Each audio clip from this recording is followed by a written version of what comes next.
بسم اللہ الرحمن الرحیم۔ السلام علیکم ورحمۃ اللہ وبرکاتہ۔ دوستوں، میں ہوں آپ کا اپنا میزبان دوست حکیم حافظ محمد بلال۔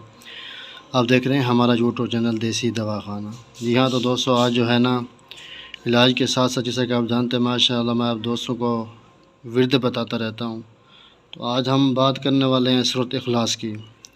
جی ہاں دوستوں، یہ اگرچہ یہ سورۃ بہت ہی مختصر ہے مگر اس کے فضائل بے شمار ہیں۔ ہر مقصد کے لیے اس کو پڑھنے کی سفارش کی جاتی ہے۔ اس کا ورد جو ہے باعث رحمت و برکت ہے، اور ترقی رزق ہے، ترقی کاروبار ہے، اور درستی صحت و محافظی جان و مال ہے۔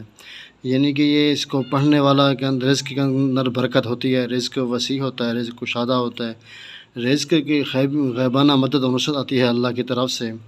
اس کے ساتھ جو ہے بیماری کے حوالے سے، ہر طرح کی بیماری کے حوالے سے آپ اس ورد رکھیں، انشاءاللہ ہر طرح کی بیماری سے آپ محفوظ رہیں گے۔ ہاں، اگر آپ ایسی لا علاج بیماری کے اندر مبتلا ہیں تو جس کا کوئی حل نہیں مل رہا آپ کو، پھر آپ اس کا ورد رکھیں، لا علاج بیماری سے بھی آپ چھٹکارا پا سکتے ہیں۔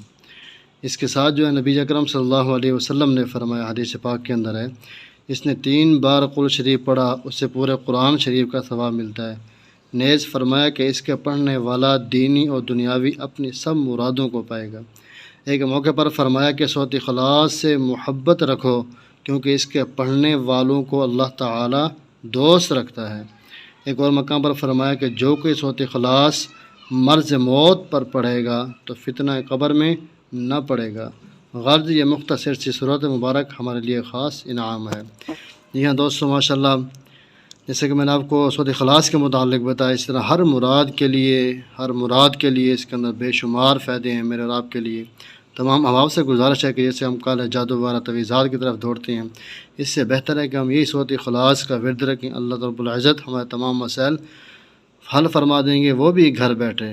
ٹھیک ہے دوستو، اس کو ضرور اپنے اعمال کے اندر لائیں تاکہ آپ زیادہ سے زیادہ اس سے فائدہ بھی حاصل کر سکیں، اپنے اللہ کو راضی بھی کر سکیں، کیونکہ اللہ کی یہ محبوب ترین صورتوں میں سے ایک صورت ہے۔ پھر ملتے ہیں انشاءاللہ نیکسٹ ویڈیو میں، تب تک دعا ہے کہ اللہ آپ سب دوستوں کو اپنے حفظ و امان میں رکھے۔ جزاک اللہ خیرہ۔